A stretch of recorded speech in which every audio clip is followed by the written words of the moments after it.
Hello averse, एक बार पुनः आप लोग आ गए हैं अपने लेक्चर एंड टॉपिक को आगे बढ़ाने के लिए।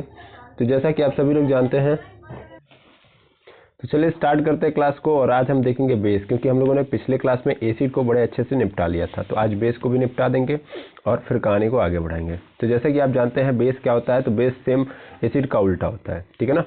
अब ऐसा पदार्थ मान लीजिए आपने टेस्ट किया और टेस्ट करने पर आपको कड़वा लगा, ठीक है ना। और अगर मैंने लिटमस पेपर पे इसे डाला तो अगर रेड लिटमस पेपर है तो उसे ब्लू कर दे रहा है, ठीक है ना। तो उसे हम लोग क्या बोलते हैं, बेस कहते हैं, ठीक है ना। एग्जाम्पल के लिए साबुन। अब इसके लिए भी स्वांटे आर्रेनियस ने एक बात बोली थी, जैसे एसिड के लिए स्वांटे आर्रेनियस साहब ने क्या बोला था कि भैया H प्लस देगा तो एसिड है। तो इन्होंने यहाँ पे बोला कि अगर मैं किसी पदार्थ को पानी के अंदर डाल रहा हूँ और वो मुझे OH माइनस दे रहा है तो इसका मतलब क्या हो जाएगा, बेस हो जाएगा। सिंपल, ठीक है ना। अब ध्यान से समझिएगा, ऐसे क्षारक या ऐसे बेस जो कि पानी में डालूं और पानी के अंदर घुल जाए तो उन्हें हम क्या बोलते हैं, एल्कली बोलते हैं, या भस्म इसको हिंदी में बोलते हैं, ठीक है ना। ये बात ध्यान में रखेंगे। तो ऐसे क्षारक या ऐसे बेस जो कि पानी के अंदर घुल जाए उनको क्या बोलेंगे, एल्कली या भस्म कहेंगे। ये बात ध्यान में रखना है। तो क्षार के बारे में क्या याद रख लेना है कि क्षार सर स्वाद में कड़वा होता है, लाल लिटमस पेपर को क्या कर देता है, नीला कर देता है, और पानी के अंदर डालने पर कौन सा आयन देता है, OH माइनस आयन देता है। अब इसी तरीके से जैसे कि एसिड के प्रकार देखे थे, वैसे ही हमको बेस के यानी क्षारकों के भी प्रकार देखने पड़ेंगे। तो क्षारक जो होते हैं वो दो प्रकार से दिखाई देंगे। जैसे एसिड दो प्रकार का था, वैसे ही क्षारक भी क्या होगा, दो प्रकार का होगा। अब जैसे पहला अगर देखा जाए, एक सेकंड रुकेंगे, ये अचानक से लैग कर जाता है। तो पहला जो है वो प्रबल क्षारक है। पहला क्या है, प्रबल क्षारक। प्रबल क्षारक का मतलब क्या होता है, इसको समझिएगा। प्रबल क्षारक का मतलब ये होता है कि अगर मैं इसको पानी के अंदर डालूं तो मुझे पता है कि क्षार है तो क्या देगा, ये OH माइनस आयन देगा। तो अगर ये अपना पूरा OH माइनस दे रहा है, जैसे KOH में जितना OH है वो पूरा का पूरा OH बाहर आ जा रहा है पानी के अंदर, तो ऐसे क्षारक को हम क्या बोलेंगे, स्ट्रॉन्ग बेस यानी प्रबल क्षारक बोलेंगे। और यहाँ पे देखिए, यहाँ पे है एल्यूमिनियम हाइड्रोक्साइड, यहाँ पे पोटेशियम हाइड्रोक्साइड था, यहाँ पे क्या है, एल्यूमिनियम हाइड्रोक्साइड। क्या इसमें OH दिख रहा है, बिल्कुल। तो यहाँ पे OH दिख रहा है ना, तो ये OH पूरा का पूरा बाहर नहीं आ रहा पानी के अंदर, तो ऐसे को हम क्या बोलेंगे, दुर्बल क्षारक बोलेंगे। यानी वे क्षारक जो जल में पूर्णतः आयनित नहीं होते हैं या वियोजित नहीं होते हैं उन्हें दुर्बल क्षारक कहते हैं। और वे क्षारक जो जल में पूर्णतः वियोजित या आयनित हो जाते हैं और हाइड्रोक्साइड दे देते हैं तो उसे हम क्या बोलते हैं, OH माइनस आयन कहते हैं। आई होप आप समझ गए होंगे। और एग्जाम्पल अच्छे से याद रखेंगे कि KOH है, ये KOH पानी में जाएगा तो K प्लस और OH माइनस आयन देगा, ठीक है। तो यहाँ से एक बात क्लियर हो गई कि जैसे अगर एसिड है, अगर क्या है, एसिड है, तो एसिड की पहचान कैसे होगी कि उसके अंदर क्या पाया जाएगा, H पाया जाएगा, है ना। और बेस की पहचान कैसे होगी, तो सर बेस की पहचान ऐसे होगी कि उसमें क्या पाया जाएगा, OH पाया जाएगा, ठीक है ना। इस चीज़ को याद रखेंगे। अब जैसे कि हम लोगों के पास कई सारे नाम हैं एसिड के, वैसे बेस के पता होने चाहिए। जैसे कि NaOH फेमस है, सोडियम हाइड्रोक्साइड, सोडियम हाइड्रोक्साइड हो गया। पोटेशियम हाइड्रोक्साइड KOH, ठीक है ना। MgOH2 magnesium hydroxide. और सबसे फेमस आप जानते हैं KOH2 कैल्शियम हाइड्रोक्साइड, जिसे बुझा हुआ चूना कहते हैं, ठीक है ना। हाँ, तो ये याद रखेंगे, ये सब के सब क्या है, स्ट्रॉन्ग बेस है। जबकि यहीं पे हम देख लेंगे NH4OH, ये क्या है, वीक बेस है। एल्यूमिनियम हाइड्रोक्साइड AlOH3, ये क्या है, ये आपका वीक बेस है। लेकिन है क्या सब के सब ये बेस। इसके साथ साथ एक और याद रख लीजिएगा, अमोनिया। अमोनिया भी क्या है, एक बेस है। अमोनिया भी क्या है, बेस है। इसे लुईस बेस कहते हैं, क्योंकि लुईस साहब के कॉन्सेप्ट पे बेस है ये, ठीक है ना। यानी ध्यान से देखिए, तो अमोनिया के अंदर OH नहीं दिख रहा है, लेकिन फिर भी ये क्या है, बेस है। आप NH3 को देखेंगे तो कैसा दिख रहा है, एसिड की तरह दिख रहा है ना। H केवल दिख रहा है, क्या OH है, नहीं। लेकिन बाकियों में देखिए, बाकियों में हर जगह OH है। इसमें भी OH, इसमें भी OH, यहाँ भी OH, यहाँ भी OH, यहाँ भी OH, यहाँ भी OH, सब में OH है। लेकिन NH3 में OH नहीं है, लेकिन फिर भी क्या है, ये बेस है, क्षार है। तो याद रखेंगे अमोनिया क्या है, एक क्षार है, ठीक है ना। लुईस साहब ने बोला था, ओके। तो आई होप समझ में आ गया होगा कि बेस क्या होते हैं। बेस जिनके पास क्या हो, जो पानी के अंदर जाए और पानी के अंदर क्या दें, OH माइनस आयन दें, ओके। अब देखिए OH माइनस को हम क्या बोलते हैं, OH माइनस अगर सिंपली आपको दिख गया तो इसको हम क्या बोलेंगे, OH माइनस को हम बोलते हैं हाइड्रोक्साइड आयन। क्या बोलेंगे, हाइड्रोक्साइड आयन। ये क्या करता है, बेस के बारे में एक बात और बताइए कि किस प्रकार के लिटमस पेपर को किस कलर में करता है। तो सर अगर रेड देंगे, रेड लिटमस पेपर है तो रेड को ब्लू में कन्वर्ट कर देगा, ठीक है ना। ये सभी बातें आपको क्लियर हो जानी चाहिए। अगर ये बातें क्लियर हैं तो बहुत अच्छी बातें हैं, क्योंकि अब आप बहुत आगे बढ़ रहे हैं धीरे धीरे। ठीक है। अब देखिए जैसे एसिड के अंदर हम लोगों ने क्या बोलते हैं अम्लीयता देखा था, अम्लीयता का क्रम, वैसे ही हम लोग क्षार के अंदर क्षारकता का क्रम देखेंगे। ठीक है ना। जैसे यहाँ पे देखिए KOH सबसे हार्ड वाला बेस है। क्यों? क्योंकि इसको पानी के अंदर डालूंगा तो क्या करेगा, ये पूरा का पूरा OH दे देगा, जबकि NaOH को डालूंगा तो KOH की अपेक्षा अपना ये पूरा OH नहीं दे पाएगा। और NH4OH ये तो और कम देगा। NH4OH का नाम क्या है, अमोनियम हाइड्रोक्साइड। क्या है, अमोनियम हाइड्रोक्साइड। फिर उससे भी कम कौन क्षारीय है, तो वो है बेरियम हाइड्रोक्साइड। ठीक है ना, ध्यान देंगे, बेरियम हाइड्रोक्साइड। तो ये क्रम याद होना चाहिए। सबसे हार्ड बेस कौन सा है, सबसे हार्ड बेस है हमारे पास KOH। ठीक है ना। अच्छा, अब देखेंगे ध्यान से अम्ल की क्षारकता। अम्ल की क्षारकता का मतलब क्या होता है, बेसिसिटी ऑफ एसिड, इसका मतलब क्या होता है। ध्यान से देखिएगा, किसी एसिड के अंदर एक अणु में उपस्थित प्रतिस्थापन योग्य हाइड्रोजन परमाणु की संख्या को उस अम्ल की क्षारकता या भास्मिकता कहते हैं। अम्लों के अणु पर उपस्थित प्रतिस्थापन योग्य हाइड्रोजन परमाणु की संख्या के आधार पर हम अम्लों को एक क्षार की, द्विक्षार की और त्रिक्षार की बोलते हैं। मतलब क्या है, समझा रहा हूं। जैसे देखिए, जैसे यहाँ पे देखेंगे, यहाँ पे CH3 COOH HCl है ना, तो यहाँ पे ये क्या है, एक क्षार की है। H2CO3 H2SO4 क्या है, द्विक्षार की, और H3PO4 त्रिक्षार की है। मतलब क्या है यार, इसका मतलब ये है कि मान लो हमारे पास यहाँ पे है HCl है ना, तो ये HCl कितने हाइड्रोजन आयन दे सकता है, सर एक हाइड्रोजन आयन दे सकता है, सिर्फ एक तो मिलेगा ना। H2SO4 लिखा मैंने, तो H2SO4 में थोड़ा ध्यान देना, H2SO4 में से कितने हाइड्रोजन आयन मिलेंगे, सर एक हाइड्रोजन आयन नहीं। देखो कितना लिखा है, 2 लिखा है कि नहीं लिखा है, तो 2 हाइड्रोजन आयन मिलेंगे कि नहीं मिलेंगे। तो अगर 2 हाइड्रोजन आयन मिल रहे हैं तो इसका मतलब यही क्या है, इस अम्ल की क्षारकता कहलाएगी। और एक्चुअल में ये द्विक्षार की है। H2SO4 क्या है, द्विक्षार की, 2 हाइड्रोजन आयन दे रहा है। HCl एक क्षार की, क्योंकि एक हाइड्रोजन आयन दे रहा है। क्लियर है। अच्छा, यहाँ पे H3PO4 की बात कर लेते हैं, तो H3PO4 की बात करें तो यहाँ पे ब्रेक डाउन कर दो, तो यहाँ पे H पे प्लस, लेकिन H कितनी बार आएगा, यहाँ पे 3 तो मिलेगा ना, और PO4 पे -3 आ जाएगा।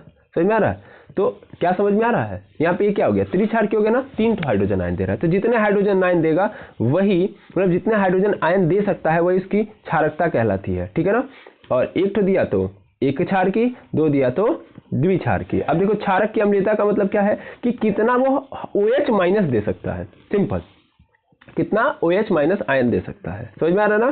जैसे यहाँ पे देखिए NH4OH में से कितने मिल सकते हैं, 1 मिल सकते हैं। KOH में से कितना मिल सकता है, 1 मिल सकता है। CaOH2 में से कितना मिल सकता है, 2 मिल सकता है। MgOH2 में से कितना मिल सकता है, 2 मिल सकता है। देख लो यहाँ पे MgOH2 है ना। मैं इसको ब्रेक डाउन करूँ तो यहाँ पे Mg पे क्या आएगा, +2 चार्ज, और OH पे -1 चार्ज। तो यहाँ पे OH होगा कितना, 2 होगा ना। देखो यहाँ पे 2 लिखा है कि नहीं लिखा है, कि 2 होना चाहिए, तो 2 निकल रहा है। तो इसका मतलब इस क्षार की अम्लीयता कितनी हो जाएगी, इतनी हो जाएगी। Acidity of this base, acidity of this base क्या होगा भाई, MgOH की एसिडिटी क्या होगी, सर 2 होगी। अच्छा, आपसे बोल दे HNO3 की बेसिसिटी बताइए, तो आप क्या बोलोगे, 1 होगी। क्लियर है ना। तो ऐसे आपसे पूछ सकता है, कोई भी एसिड है, कोई भी बेस है, तो अगर बेस है तो उसकी क्या पूछेगा, बताओ फटाक से। बेस है तो क्या पूछ देगा, उसकी एसिडिटी। क्या पूछ देगा एसिडिटी। और कोई एसिड है तो एसिड का क्या पूछ देगा, बेसिसिटी। ठीक है ना, बेसिसिटी। क्लियर है, क्लियर। अच्छा, अब क्षारकों की फिजिकल प्रॉपर्टी क्या होती है ना, क्या क्या कर सकते हैं भैया। तो सबसे पहला तो ये स्वाद में क्या होते हैं, तीखे होते हैं, और पानी में ये भी क्या होते हैं, घुले होते हैं। ठीक है ना, अच्छी बात है। दूसरी बात कि भैया इनको लाल लिटमस पेपर दोगे तो नीला कर देंगे। एसिड क्या करता था, नीले को लाल कर देता था, ये लाल को नीला कर देते हैं। और अगर हम इनको छुएंगे, टच करेंगे, तो साबुन जो होता है ना, साबुन के समान एकदम चिकने होते हैं। ठीक है ना। अम्लों के समान क्षारकों की प्रवृत्ति क्या होती है, संक्षारक होती है। यह प्रवृत्ति प्रबल अम्लों की तुलना में कम होती है। मतलब क्या है कि जैसे एसिड क्या होते हैं, किसी भी चीज को जला देते हैं, खराब कर देते हैं, वैसे क्षारक भी क्या कर देते हैं, जला देते हैं, लेकिन एसिड की अपेक्षा कम जला पाते हैं या नष्ट कर पाते हैं। अब इनकी देखेंगे, इनकी रासायनिक गुण को देखेंगे। रासायनिक गुण मतलब इनका हम अलग अलग लोगों के साथ रिएक्शन कराएंगे। अब सबसे पहले हमने रिएक्शन किसके साथ कराया, धातु के साथ। तो अगर हम रिएक्शन कराएंगे मेटल का, मतलब क्षारकों का मेटल के साथ रिएक्शन कराएंगे, तब क्या होगा, तब ये प्रबल क्षारक सक्रिय धातु के साथ क्रिया करके क्या बनाएगा, हाइड्रोजन गैस बनाएगा। सिंपल, याद रखेंगे कि जब भी हम बेस का रिएक्शन किसके साथ कराते हैं, मेटल के साथ कराते हैं, तो क्या मिलता है, हाइड्रोजन गैस मिलता है। और देखिए ये मेनली क्या ना, बहुत कम ही चांसेस में होता है, बहुत ज्यादा नहीं होता है, ये भी ध्यान रखें। तो यहाँ पे यहाँ पे क्या है कि यहाँ पे जिंक है और यहाँ पे देखिए एक बेस है, मैंने इसका रिएक्शन कराया तो क्या बन गया, सोडियम जिंकेट। इंपॉर्टेंट है, इसको बहुत बहुत इंपॉर्टेंट समझ लीजिए, वेरी वेरी इंपॉर्टेंट, इसको वेरी वेरी इंपॉर्टेंट मान के करिएगा भाई, ठीक है। यहाँ पे ये दूसरा वाला, ये दूसरे वाले को ही पकड़ लीजिए, तो जो भी हो इसको याद रखेंगे कि भैया जिंक का अगर हम सोडियम हाइड्रोक्साइड के साथ रिएक्शन कराएंगे तो क्या बनेगा, सोडियम जिंकेट, फॉर्मूला Na2ZnO और हाइड्रोजन गैस रिलीज होगी। ऐसे एल्यूमिनियम का NaOH के साथ कराएंगे और पानी भी साथ में रहेगा तो मिलेगा हमको सोडियम मेटा एल्यूमिनेट और हाइड्रोजन गैस मुक्त होगी। ठीक है, ठीक है, ये बात ध्यान रखेंगे। तो सोडियम मेटा एल्यूमिनेट को हम लोग क्या बोल सकते हैं, सोडियम एल्यूमिनेट भी बोल सकते हैं। अब यहाँ पे जो इंपॉर्टेंट चीज़ है याद करने वाली उसको याद कर लीजिए।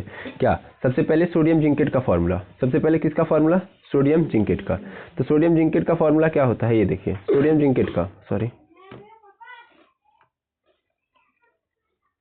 Na2ZnO दिख रहा है, तो Na2ZnO ये क्या है, सोडियम जिंकेट का फॉर्मूला, ठीक है ना, ये ध्यान देंगे। और इसी तरीके से अगर हमसे क्या बोलते हैं, सोडियम मेटा एल्यूमिनेट का, तो NaAlO2 ये सोडियम मेटा एल्यूमिनेट का फॉर्मूला है, ठीक है ना। सोडियम जिंकेट कैसे बना है, अगर आपसे कोई बोल दे कैसे बताओगे आप, सर सोडियम जिंकेट ऐसे बना है कि हमने क्या किया, हमने एक बेस लिया सोडियम हाइड्रोक्साइड और इसका रिएक्शन किसके साथ करा दिया, Zn के साथ, तो हमको क्या मिल गया, सर मिल गया हमको Na2ZnO, यही है सोडियम जिंकेट, और यहाँ से क्या रिलीज हुई थी, हाइड्रोजन गैस, ठीक है ना। ठीक, ये बात याद रखेंगे। अब आते हैं यहाँ पे, कहाँ पे आते हैं, अब यहाँ पे सेकेंड वाले में, ठीक है ना। अब हम यहाँ पे नॉन मेटल का ऑक्साइड लेंगे, यानी कोई नॉन मेटल होगा उसके साथ क्या जुड़ा होगा, ऑक्सीजन। नॉन मेटल समझते हो ना, बिल्कुल सर, नॉन मेटल जानते हैं हम लोग, धातुओं को छोड़ के बाकी सब अधातु होते हैं और उपधातु होते हैं, तो उसमें स्पेशली अधातु की बात हो रही है जो कि पी ब्लॉक के अंदर पाया जाता है, ठीक है। तो अधातुओं के ऑक्साइड लेंगे, क्योंकि अधातुओं के ऑक्साइड जो होते हैं वो एसिड नेचर के होते हैं। कैसे नेचर के होते हैं, एसिडिक नेचर के होते हैं। तो हमने कोई क्षार लिया, यहाँ पे मैंने क्षार लिया और इसका मैंने रिएक्शन करा दिया कार्बन डाइऑक्साइड से। चलो यहाँ पे ध्यान देना, नॉन मेटल ऑक्साइड कौन कौन से हो सकते हैं, कार्बन डाइऑक्साइड, सल्फर डाइऑक्साइड, ठीक है ना, NO2 नाइट्रस ऑक्साइड, ये सब के सब क्या है, ये सब के सब यही है मेटल ऑक्साइड, नॉन मेटल के ऑक्साइड। देखो यहाँ पे कार्बन, सल्फर, नाइट्रोजन, ये सब के सब क्या है, ये सब के सब नॉन मेटल है, और नॉन मेटल है और इनके साथ क्या लगा हुआ है, ऑक्सीजन, तो ये क्या कहलाएंगे, नॉन मेटल के ऑक्साइड। और ये किस नेचर के होते हैं, एसिडिक नेचर के होते हैं। तो एक एसिड का किसके साथ रिएक्शन हो सकता है, बेस के साथ हो सकता है, नहीं हो सकता है, बिल्कुल सर, एसिड और बेस मिलेंगे तभी तो साल्ट बनेगा। तो जाहिर सी बात है, एक एसिड है एक बेस है तो दूसरा क्या बनेगा, सॉल्ट। तो देखो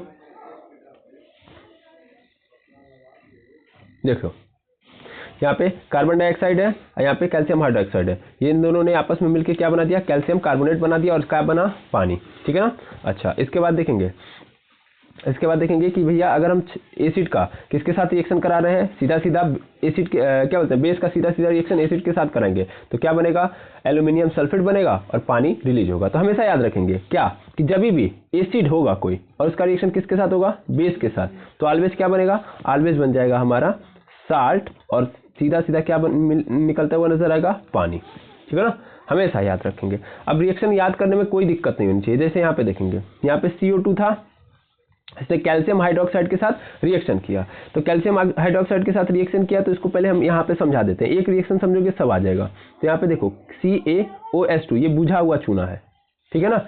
अब देखो जाहिर सी बात है कि यहाँ से क्या होगा कि देखो यहाँ पे 2 हाइड्रोजन और 2 ऑक्सीजन और 2 हाइड्रोजन है, इसमें से 2 हाइड्रोजन और 1 ऑक्सीजन निकल जाएगा, तो क्या बन जाएगा, पानी बन गया। अब क्या बचा है, थोड़ा ध्यान से देखो, तो यहाँ पे CO2 बचा हुआ है और यहाँ पे क्या बचा हुआ है, यहाँ पे बचा हुआ है Ca और एक ठो O, हाँ या ना। तब देखो ये एक O इसके साथ जुड़ जाएगा तो क्या हो जाएगा, 3 ठो हो जाएगा और C साथ में आ जाएगा, तो इसका मतलब CaCO3, कितना आसान है ना। पानी निकाल दो, उसके बाद जो बचा है एक साथ जोड़ दो, खत्म, क्लियर। तो बन गया कैल्शियम कार्बोनेट, चूना पत्थर, ओके। अब आगे देखेंगे, अगर हम क्या कर रहे हैं, अगर हम क्षारक अम्लों से अभिक्रिया करके उनके प्रभाव को नष्ट कर देते हैं, फालतू बातें हैं, सीधा मतलब यहाँ पे देखो, यहाँ पे क्या होगा कि कोई एसिड होगा, जैसे कि अभी दिखाया मैंने, बेस के साथ रिएक्शन करा दूंगा तो क्या बन जाएगा, ये बन जाएगा। अब इसमें कुछ नया नहीं हो रहा है, यहाँ पे डिस्प्लेसमेंट रिएक्शन, यहाँ पे क्या है, डिस्प्लेसमेंट रिएक्शन। देखो क्या हो रहा, ये एल्यूमिनियम जो था, ये एल्यूमिनियम एक्चुअल में कहाँ चला गया, हाइड्रोजन के पास।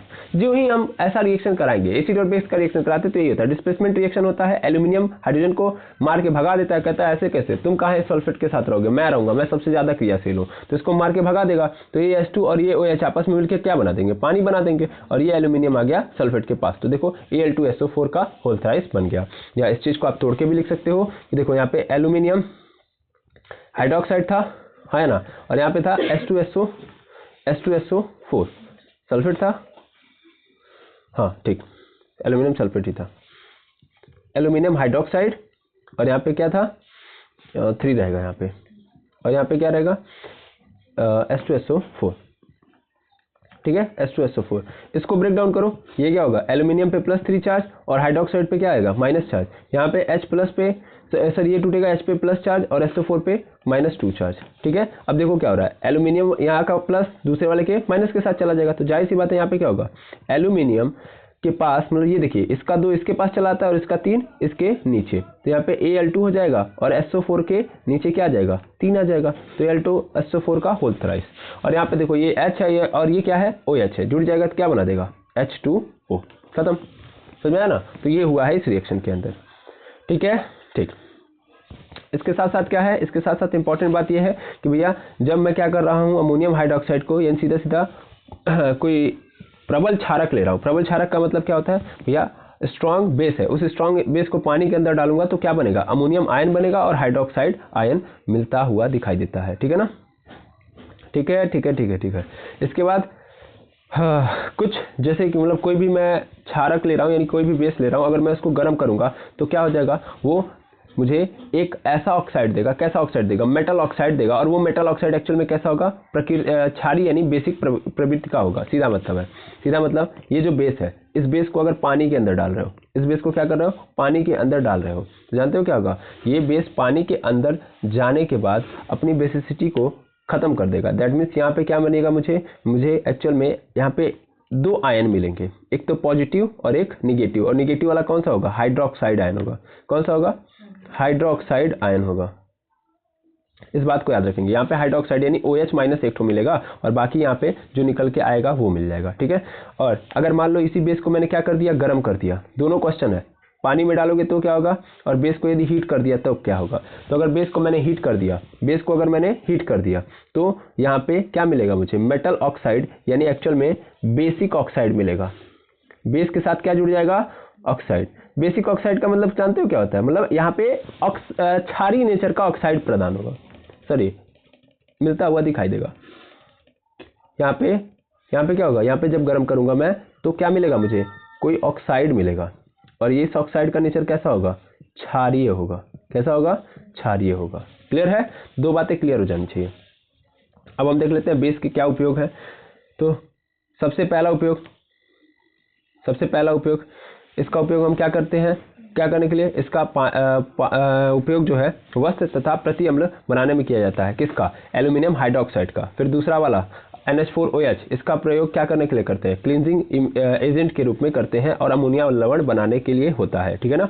सोडियम हाइड्रोक्साइड का प्रयोग साबुन और जो क्या बोलते हैं, सर्फ साबुन होता है ना, तो सर्फ और साबुन बनाने के लिए हम लोग किसका उपयोग करते हैं, सोडियम हाइड्रोक्साइड का। सर्फ यानी डिटर्जेंट पाउडर जो होता है वो इसी से बनता है, साबुन भी इसी से बनता है।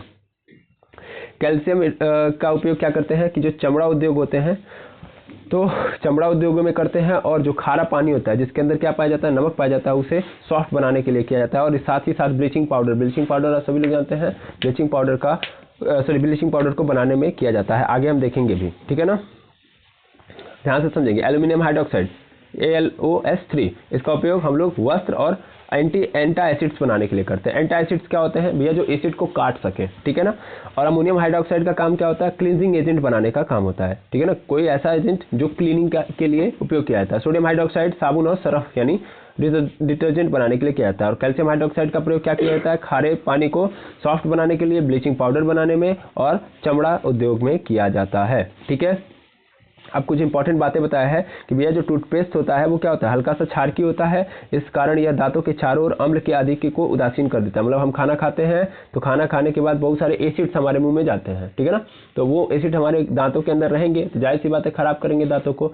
तो इसीलिए जब हम टूथपेस्ट सुबह सुबह क्या करते हैं, ब्रश करते हैं ना, तो ब्रश के अंदर जो ब्रश करते वक्त जो टूथपेस्ट यूज करते हैं उसके अंदर क्या होता है, क्षार होता है। जो ही क्षार एसिड को देखेगा तुरंत एसिड को क्या कर देगा, खत्म कर देगा। अब मैं इस चीज को आपको ऐसे समझा सकता हूँ कि जैसे कि आप लोगों को नहीं पता होगा, तो जब आप लोगों को गैस बन जाता है, क्या बन जाता है, गैस, एसिडिटी आप बोलते हो ना, तो एसिडिटी जब बन जाता है तो आप क्या पीते हो, इनो पीते हो।